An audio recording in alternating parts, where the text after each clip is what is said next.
Bonjour les amis. Euh, je suis là encore une fois pour vous, votre ami Claude Mamba.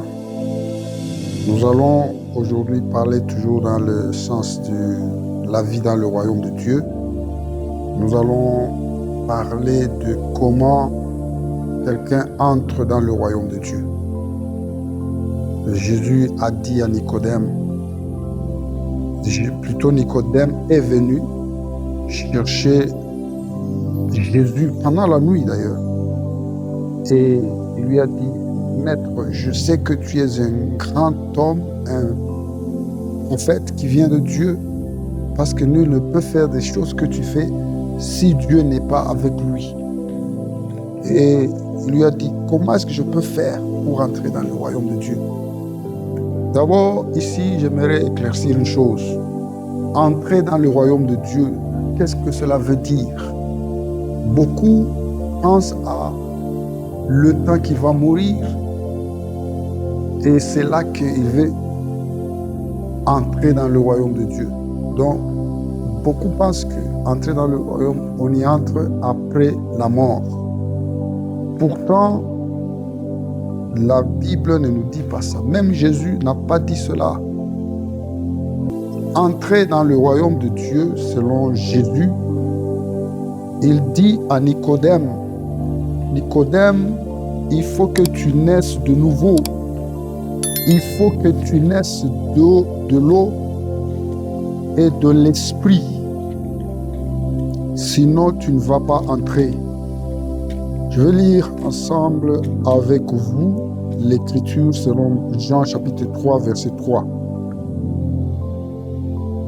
Jésus lui répondit, en vérité,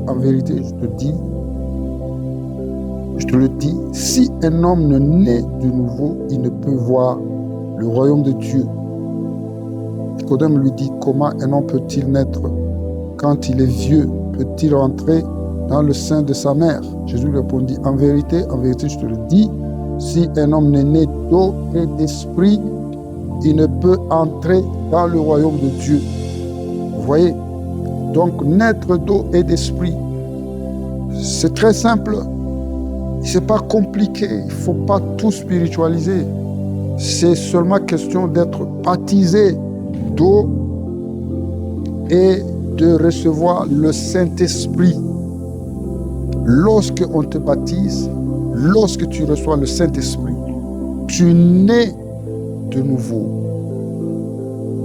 Le baptême signifie la soumission à un maître, à un enseignant, une autorité supérieure. C'est ça, être baptisé. C'est se soumettre. Vivre sous l'autorité, accepter de vivre sous autorité. C'est très important ça. Retenez ça, s'il vous plaît, bien-aimés dans le Seigneur. Être sous autorité fait partie des prérequis pour entrer dans le royaume de Dieu. Pour être un citoyen du royaume de Dieu, tu dois être sous autorité. Vous voyez Jean chapitre 5, verset 19 et verset 30, Jésus dit, je ne fais rien de moi-même sauf ce que mon Père me dit de faire. Je suis sous autorité de mon Père à 100%. Jean chapitre 15, verset 3, Jésus lui-même dit, vous ne pouvez rien sans moi, restez attachés à moi. Je suis la vigne, vous êtes des sarments, vous êtes des branches de l'arbre. Vous ne pouvez pas vivre de vous-même, vous ne pouvez que vous attacher à moi. Donc c'est comme ça, être sous autorité fait partie des conditions pour être dans le royaume de Dieu. Deuxièmement, c'est recevoir le Saint-Esprit. Le Saint-Esprit te donne le sceau, te donne l'identité du royaume. Le royaume de Dieu, nous avons dit, c'est la vie du ciel. C'est la vie du ciel. Jésus a dit dans Matthieu chapitre 6, verset 10, vous priez que le règne de Dieu vienne sur la terre comme il est dans les cieux. C'est-à-dire que nous commencions à vivre dans le monde, sur la terre, comme ils vivent au ciel. Comme ils vivent au ciel. C'est ça la vie du royaume de Dieu. Alors, entrer dans le royaume de Dieu, c'est commencer à vivre la vie du royaume de Dieu. Commencez à vivre la vie du royaume de Dieu. Commencez à vivre sous l'autorité de Dieu, sous la suprématie de Dieu. Vous savez, même les gens qui ont l'autorité sur les démons et les esprits mauvais, quelqu'un ne peut jamais avoir de l'autorité sur les esprits mauvais si lui-même n'est pas sous autorité. C'est pourquoi vous avez vu dans Luc chapitre 7, l'histoire du centenier qui est allé voir Jésus pour qu'il puisse guérir son serviteur. Il lui a dit, je ne suis même pas digne que tu viennes chez moi. Dis seulement un mot, parce que moi-même, je suis sous autorité et j'ai de l'autorité sur des soldats à qui je peux dire, va, il va, viens, il vient. Toi aussi, tu peux dire juste un mot et mon serviteur sera guéri. Jésus était même étonné, a dit, même en Israël, il n'y a pas quelqu'un qui a cette foi. Tu vois, quelqu'un, un étranger d'ailleurs, il a compris le royaume de Dieu plus que les enfants d'Israël eux-mêmes. C'est ça le royaume. Le royaume veut dire être, donc régner. Royaume veut dire règne. C'est-à-dire le règne de Dieu sur sa créature, sur sa création. C'est ça le royaume. Dieu est en train de régner. Dieu règne sur toi. Toi aussi, tu règnes sur les autres créations, les autres créatures de Dieu, sur lesquelles Dieu t'a donné autorité. Quand il a dit règne sur la terre, nous-mêmes, il nous a donné la royauté sur la terre, tout en étant sous sa royauté. C'est ça le royaume. Alors, entrer dans le royaume, c'est pourquoi Jésus a dit, tu dois naître d'eau et d'esprit. Naître d'eau et d'esprit, c'est-à-dire accepter de se soumettre à Dieu. Le baptême signifie je me soumets à cette autorité. Il est mon chef, il est mon maître, il est mon enseignant. Il est mon autorité, il règne sur moi. C'est ça, accepter d'être baptisé. C'est la raison pour laquelle vous voyez, même quand Jésus veut se faire baptiser, dans Matthieu chapitre 3, Jean-Baptiste commence à résister à ça.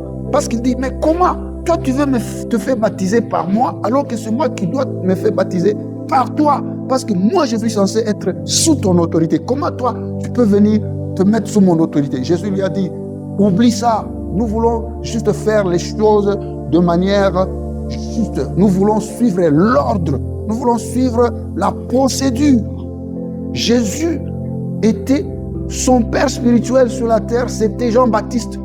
Parce que Jean-Baptiste est venu prêcher le royaume et Jésus est venu prêcher le royaume. Bien que Jésus soit le maître, mais il a accepté que l'ordre soit suivi. C'est très important, même dans les églises aujourd'hui, nous voyons tous ces problèmes de désordre, de rébellion et tout, c'est parce que les gens ne veulent pas suivre l'ordre.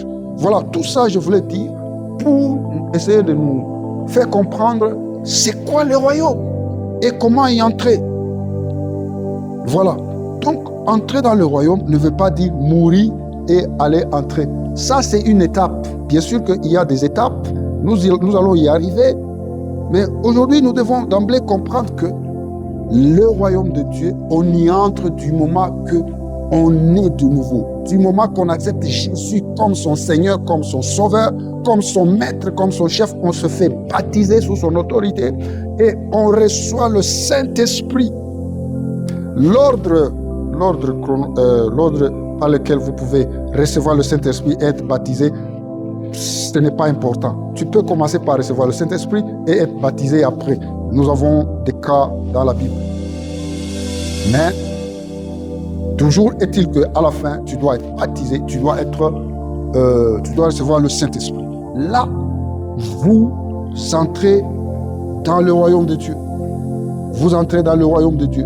Et quand vous entrez dans le royaume de Dieu, de cette façon-là, vous êtes né de nouveau, vous avez suivi, commencé à étudier la parole de Dieu. Il cherchait le royaume de son Père.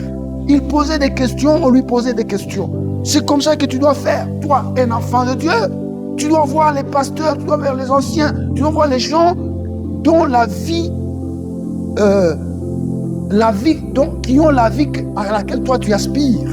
Lorsque tu vois leur vie, tu dis, je veux aussi vivre comme celui-là. Il faut le voir, il faut le côtoyer, il faut lui poser des questions, il faut chercher à connaître certaines choses que toi tu ne connais pas auprès de cette personne.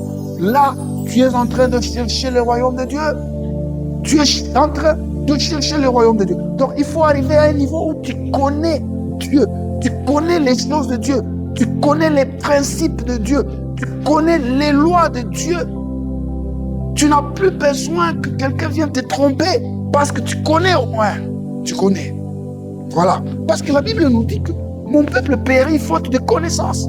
Beaucoup de chrétiens se plaisent seulement à entrer dans l'église, chanter, danser, rentrer à la maison et commencer à faire leur business de tous les jours sans pour autant connaître les secrets. Les secrets. Prochainement, je vais vous parler de pourquoi est-ce que Dieu nous parle en parabole. Jésus, pourquoi est-ce que nous enseigne en parabole? C'est parce qu'il y a des secrets dans des paraboles. Alors ces secrets-là, il faut les connaître en tant qu'enfant de Dieu. Et c'est ça, chercher le royaume de Dieu. Et la Bible nous dit ceci. Matthieu chapitre 7, verset 7. Demandez, on vous donnera. Cherchez, vous trouverez. Frappez, on vous ouvrira. C'est-à-dire, il y a une garantie que lorsque tu t'engages avec acharnement, avec résilience, sans jamais abandonner, tu vas trouver. Il n'y a rien qui va t'empêcher de trouver. La Bible nous a déjà garanti ça. Donc si tu ne trouves pas, c'est parce que tu ne cherches pas. Et beaucoup de gens meurent tous les jours parce qu'ils n'ont pas cherché. Beaucoup de chrétiens sont ignorants. Vous voyez, vous savez pourquoi est-ce que les sorciers nous tuent facilement? Ils tuent facilement les chrétiens. Parce que les chrétiens sont ignorants, ils sont paresseux. Ils ne veulent pas connaître les secrets du royaume pour être puissants, pour dominer cette terre, pour dominer le monde. Il faut connaître des secrets. Les sorciers, pour être un grand sorcier, il faut connaître des secrets. Ils font des sacrifices. Aussi, en tant que chrétiens, il y a des sacrifices que nous devons faire pour trouver le royaume de Dieu. Oui, il y a des sacrifices. Par exemple, quand on jeûne, on fait des jeûnes, ce sont des sacrifices. On se prive de certaines choses pour chercher le royaume de Dieu. Ce sont des sacrifices qu'on fait. Il faut faire ça en tant que chrétien si tu veux vraiment vivre le royaume. Parce que qui dit royaume, dit régner. Si tu veux entrer dans le royaume, si tu veux régner sur cette terre, tu dois chercher. Tu dois chercher. Et on cherche avec acharnement. On cherche avec engagement. On cherche avec dévouement. Le royaume de Dieu n'est pas pour les paresseux. C'est pour les gens dévoués, les gens engagés, les gens courageux, les gens résilients, les gens qui refusent d'abandonner malgré les difficultés. C'est ça le royaume de Dieu. C'est soit le royaume de Dieu. Vous savez, bien-aimés, il faut développer de l'intérêt. Il faut développer de l'intérêt. Je vais vous en parler. Je vais vous parler de l'intérêt lorsqu'on va parler sur les paraboles.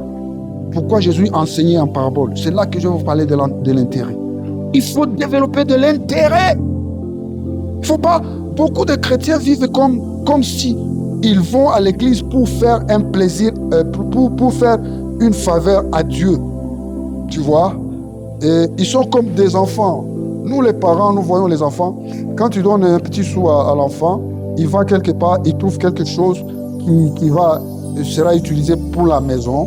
Il achète ça. Il vient. Papa, maman, j'ai acheté. Vous me retournez mon argent. Alors que cet argent, d'abord, c'est toi qui lui as donné ça.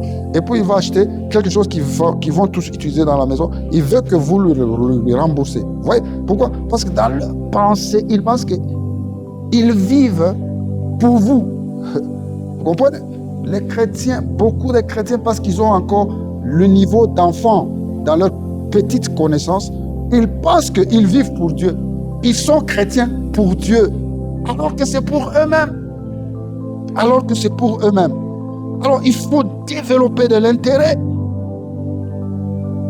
Il faut développer de l'intérêt. Vous voyez, quand tu n'es pas intéressé dans les choses de Dieu, le résultat est que le diable va utiliser ton ignorance pour t'aveugler.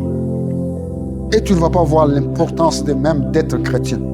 Et tu sais quoi, les conséquences? Tu es comme une poule que quelqu'un a mis dans la maison. Le jour où ils veulent tuer cette poule, il va la tuer, il n'y aura pas de problème. C'est comme ça que les gens vivent. Ceux qui ne connaissent pas Dieu, Même la Bible nous dit dans Daniel chapitre 11, verset 32, que ceux qui connaissent leur Dieu feront des exploits. Ils agiront avec fermeté. Tu ne peux pas agir avec fermeté si tu vis dans la peur. Parce que lorsque tu ne connais pas Dieu, tu ne le connais pas très bien, tu vis dans la peur. Et si tu vis dans la peur, il n'y aura jamais de fermeté en toi. C'est pourquoi beaucoup de gens craignent le diable. Alors que c'est un monsieur que le diable, Jésus a détruit, il l'a dépouillé. Il nous dit dans Matthieu chapitre 28, verset 19, que tout pouvoir m'a été donné, moi aussi je vous le donne. Quand on dit tout, c'est-à-dire tout, rien n'est resté. Nous avons tout le pouvoir, le diable n'a plus rien. C'est juste un malin, quelqu'un qui utilise de malice pour tromper. Vous voyez, quand les enfants, parce qu'ils sont ignorants, les gens les trompent facilement. C'est comme ça que les gens sont trompés par le diable, parce qu'ils sont ignorants. Le diable utilise leur ignorance pour les tromper. Et c'est pourquoi toi, tu as intérêt à connaître, chercher le royaume, pour que tu ne sois plus ignorant et que le diable ne te trompe plus, afin que tu vives le royaume de Dieu et que tu entres. Quand je dis de parler d'entrer, ça dit vivre la vie du royaume de Dieu ici sur la terre. Bien sûr que c'est une étape. Il y aura une autre étape, qu'on appelle l'étape de la consommation, où ce sera totalement fini avec le diable. Le diable sera enfermé dans le lac de feu éternellement. Il n'y aura plus quelqu'un pour tenter. Les gens vivront éternellement dans le bonheur. Ça, c'est une étape. Mais avant cela, nous commençons déjà le royaume aujourd'hui. Bien sûr que la perfection viendra, mais nous commençons déjà, comme Jésus est venu nous montrer l'exemple, de commencer déjà maintenant. Maintenant, nous entrons déjà dans le royaume. Jésus a dit, Luc chapitre 17, verset 21, que si moi je chasse les démons par le doigt de Dieu, ça veut dire que le royaume de Dieu est déjà au milieu de vous. Il est déjà en vous. Vous comprenez ça? Donc, c'est ça, entrer dans le royaume, bien-aimé. Donc, ne voyez pas entrer dans le royaume de Dieu comme attendre quand les gens vont mourir. Non, non. C'est maintenant, quand tu reçois le Seigneur, il devient ton Seigneur, ton Sauveur. Seigneur veut dire propriétaire. Il devient ton propriétaire, ton maître. Celui qui a de l'autorité absolue sur toi. Et toi aussi, une fois que tu es dans cette condition, tu as aussi de l'autorité absolue sur tous les autres êtres de la terre. Tu es le roi, tu règnes. Jésus était sous l'autorité de son Père et il a exercé l'autorité. Le centenier a expliqué le phénomène. Jésus s'était même étonné parce que beaucoup d'Israël, les enfants d'Israël, même aujourd'hui, beaucoup de chrétiens ne comprennent pas. C'est pourquoi vous voyez beaucoup de chrétiens sont arrogants, insolents et tout, mais il est chrétien. Ce n'est pas indiqué ça. Un enfant de Dieu, parce que la place où il y a de l'arrogance, de l'impolitesse et tout, c'est la place que tu dois vider pour que le Saint-Esprit y reste. Le Saint-Esprit ne peut jamais cohabiter avec l'arrogance et tout. Ces fruits-là veut dire que tu n'es pas encore totalement régénéré, tu n'es pas encore transformé. Il faut enlever ça. Il faut vider cet endroit pour que le Saint-Esprit vienne l'occuper. Parce que le Saint-Esprit ne peut pas cohabiter avec ces éléments-là qui ne sont pas de Dieu. C'est pourquoi vous lisez dans Jean chapitre 14, verset 30, Jésus dit, le diable vient, mais il n'a rien en moi. La puissance du diable de Jésus était dans le fait qu'en lui, il n'y avait rien qui appartenait au diable. Donc toute la place était à Dieu. Il a donné, il a abandonné. Toute la place du cœur de Jésus était totalement abandonnée à Dieu. C'est ça, vivre le royaume de Dieu, bien-aimé. C'est ça, entrer dans le royaume. Je crois que je me suis efforcé à vous expliquer au moins l'entrée dans le royaume de Dieu. Bien-aimé, nous devons tous nous démener, nous devons tous mener des efforts. Ça, ce sont des choses que l'homme fait. Si jamais tu le fais, personne ne le fera pour toi. Vous voyez ça? Ce sont des tâches, ce sont des rôles qui sont... Donc, chacun doit accomplir sa part. Dieu a fait sa part, tu fais ta part. Et ça, c'est ça la part de l'homme. C'est ça la part de l'homme. C'est ça la part de l'homme. C'est ça la part de l'homme.